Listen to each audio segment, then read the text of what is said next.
can be considered the Big Bang and represents the Big Bang. The He, the second letter, which looks like an H, the Yod is considered like somehow masculine, going out, penetrating, blasting type energy. The He is considered feminine. It's the second letter. It's that feminine, the material world. The woman represents the house because she houses the baby. Her body is a symbol of a nurturing, loving house. Among the Jews, a woman was called a house. The word for daughter is bat, which is almost the same as bait, the word for house.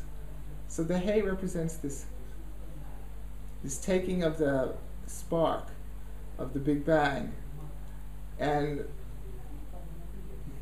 manifesting it into like the structure of the universe, the house. And then this Vav, third letter, looks like a vertical bridge. And the connecting above and below, it's also like an amplification of the Yod, of the first letter, if you notice. And it's a very important letter. It brings energy down or up, because it's this vertical bridge, as you can see.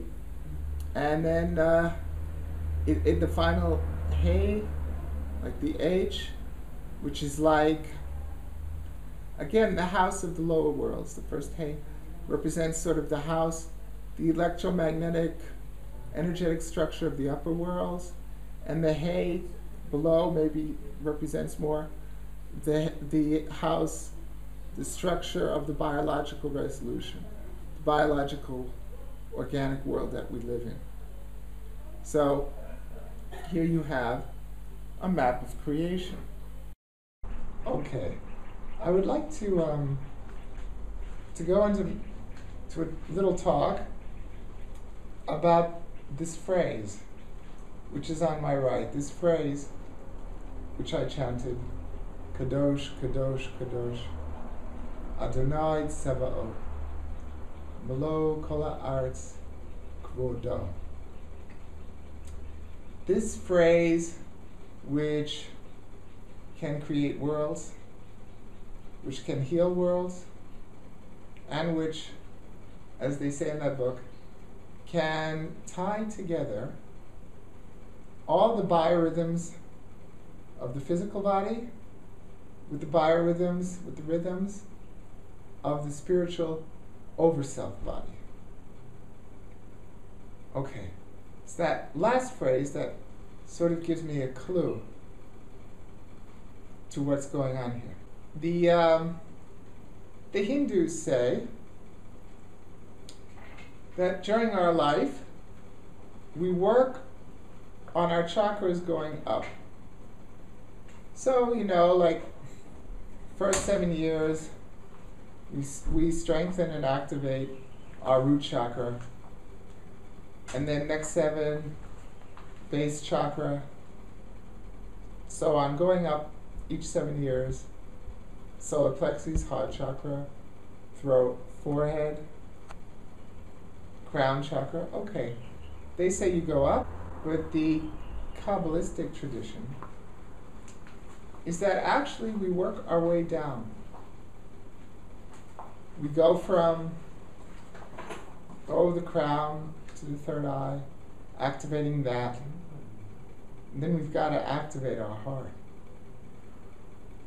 Got to turn it on, make it our center.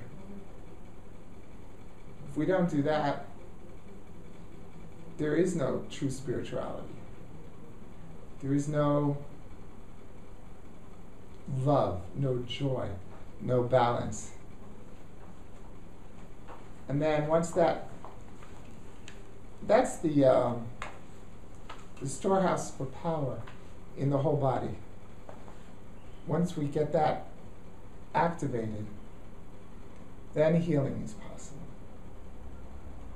Of course, there's that cavity filled with this tremendous infinite electromagnetic light. And then we could work our way down to the solar plexus and second sexual chakra and base, and then even the chakras between our knees, below our feet, and deep within the earth. So, both this is one of the things with God, God's creation. It seems like a contradiction, but it's not. The Hindus and the Jews. It's actually, they're both true. It's a paradox.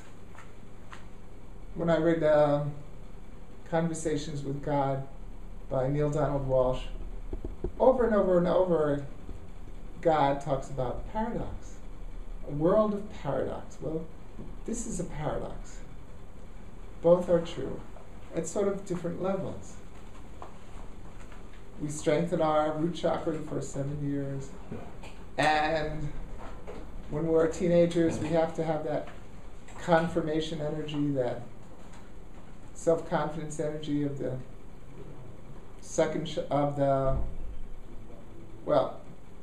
the second chakra, the sexual creative energy. We have to strengthen that when we're older children, 7 and 14, and then teenagers, we need that we need as much as possible self-acceptance and confidence, third chakra, and that's, and so on and so forth.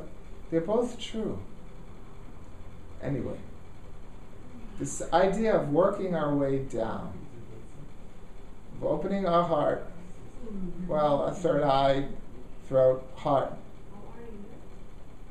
solar plexus, second chakra root, that's been my experience, as has the other direction, in different ways. I can remember activating my crown and third eye and throat, and then working my way to my heart, and then it's like I really can identify with what they teach about the going down. Now, I would like to teach about this mantra. Here we see the Hebrew letters. The first word is repeated 3 times. Kadosh, Kadosh, Kadosh. There's an energy there of, Kadosh means sanctifying. There's an energy there of impressing sanctity, holiness, to lakadesh somebody, to sanctify. The ka, okay? First letter, it's the kuf. First of all, for me it's very powerful that the kuf, first letter, is facing this way, but the daled is facing this way, to my right. That polarity positioning is very powerful somehow. I could feel it. And that ka, the ka, like I said, according to the Hathors in Tom Kenyon's book, the ka is the sound of the energy of the sun in the east, the first direction. I mentioned the ka is the east, the El, south, Lim, west, Om, north. That ka is the rising sun energy. That fire, that sun. You can hear it in the ka, can't you? Kadosh. Now, what do we have there? From that ka, you have that dosh. Okay, well, that's the daled, that's the grounding. Okay, connecting to the earth, to its fourth letter, house, earth, sending it down the tongue. Kadosh goes from that sacred connection at the roof of the mouth, going down with the infinite force of the O. And then rising up again with the shin. The shin, as you can see, that fire, last letter in the word, that sort of fiery symbol, it rises up like fire rises up, the three-tongued flame. So here we have that kadosh. And the Dalet, you can see it, it's like it's sending down force. It's two vertical lines, the Dalet. One is vertical, and the other one is horizontal. In this picture, going to my right. So it's sort of, you can see these two vertical lines connecting to the next letter, which is a vertical line, which is the vav, the bridge, the hook.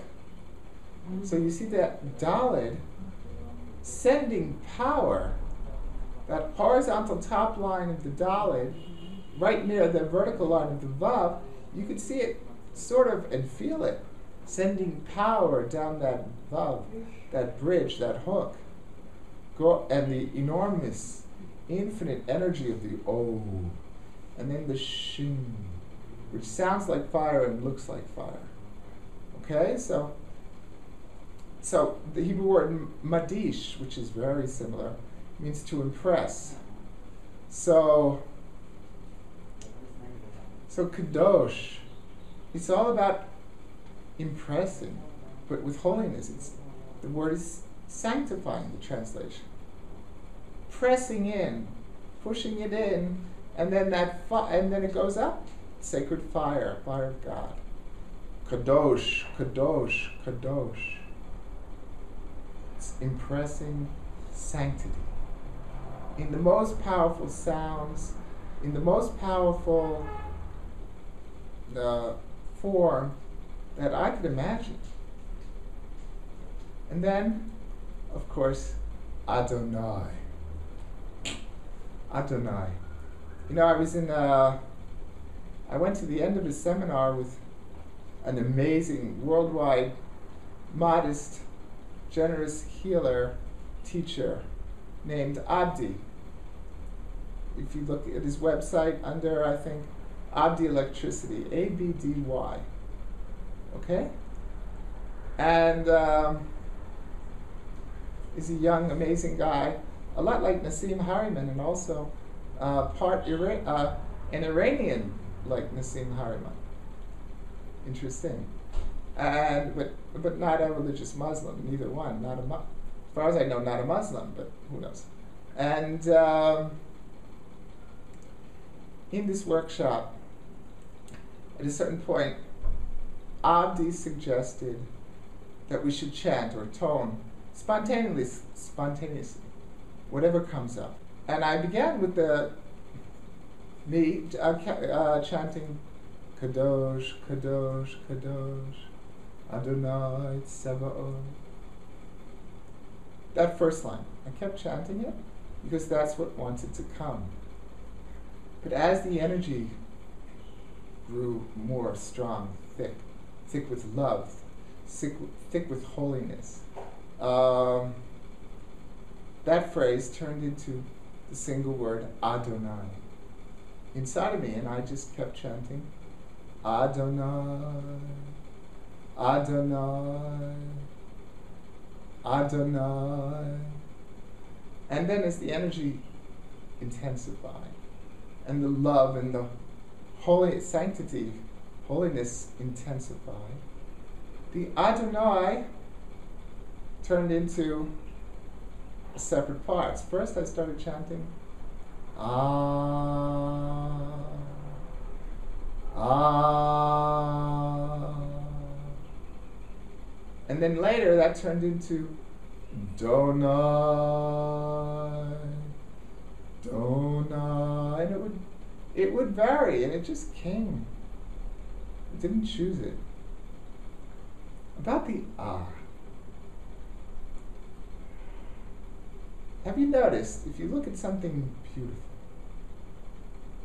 in nature or child or anything beautiful, you naturally say ah, or feeling, not just looking, or a smell, you just, something automatic, and you say ah. Why do we do that? All over the world, they do that.